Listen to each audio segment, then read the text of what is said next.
O que me motivou a fazer direito? Diferente da maioria dos advogados, eu gostava de matemática e de fazer cálculos, mas nunca me interessei muito por essa área de exatas, né? Gostava muito da área de humanas, era o meu forte.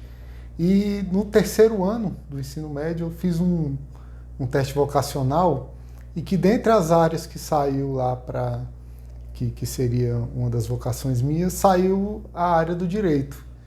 E eu fui pesquisar, né, o que seria relacionado ao direito e gostei bastante e foi isso que me fez fazer o vestibular e cursar o curso de direito.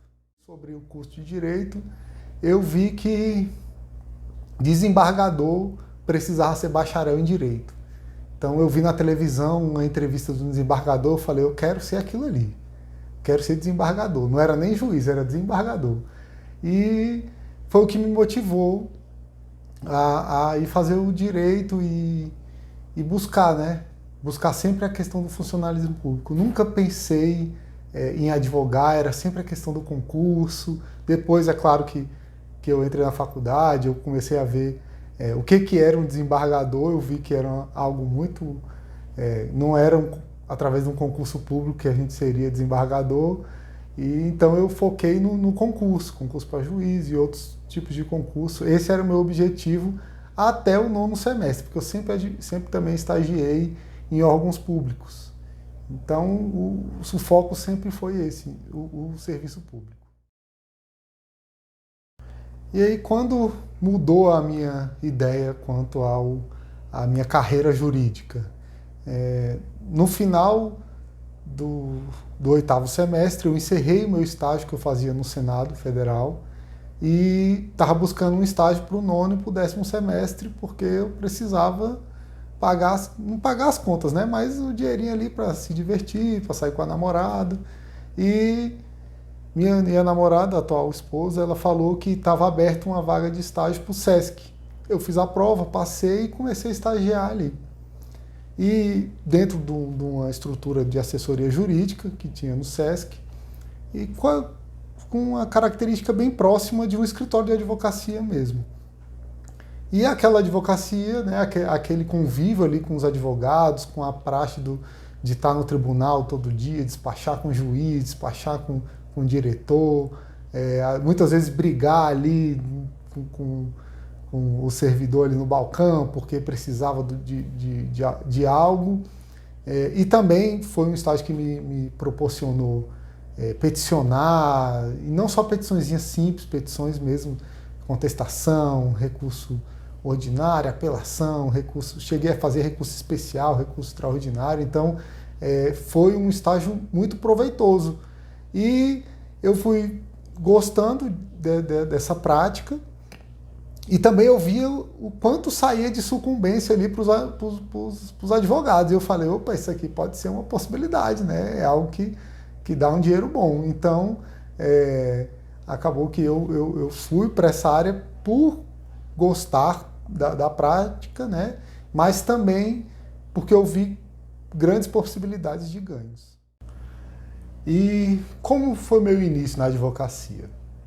Como eu disse, eu terminei ali o estágio, formei na faculdade, depois passei na OAB, mas como eu não consegui um emprego logo de início, nem abri um escritório, eu fiquei em casa estudando para concurso, porque gerou em mim o gosto pela advocacia, mas não era o meu plano principal ainda. Meu plano ainda era o concurso público. Então eu fiquei em casa estudando e volta e meia aparecia um caso ou outro, eu ia pegando um processinho ou outro, até que os meus chefes no SESC me convidaram, me falaram da possibilidade de eu retornar ao SESC como advogado.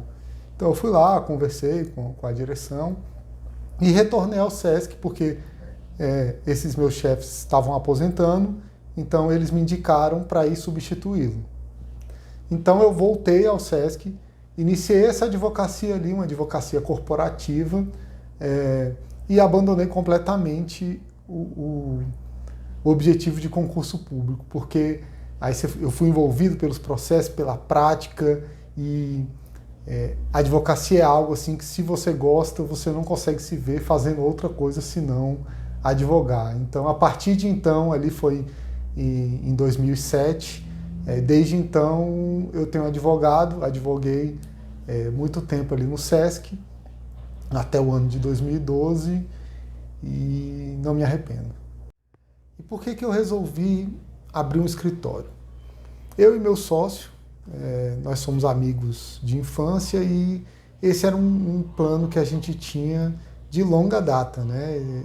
Desde que a gente resolveu fazer direito, a gente tinha esse plano, junto com outro amigo nosso, de termos um escritório. Conjuntamente isso, a gente, lá no SESC, ele trabalhava comigo lá no SESC, eu liderava essa equipe de advogados lá do SESC, a gente pegava alguns processos particulares, o que não era impedido lá, porque a gente não tinha exclusividade, a gente tinha essa opção. E os nossos clientes foram crescendo, o número de processos que a gente tinha foi crescendo, o que foi fazendo com que a gente desejasse cada vez mais abrir o escritório. Concomitante a isso, a instituição passou a adotar posturas, tanto com os empregados ou nos processos, que começaram a me desagradar e não faziam mais sentido para mim aquela advocacia que lá no início, em 2006, me fez com que me apaixonasse pela advocacia.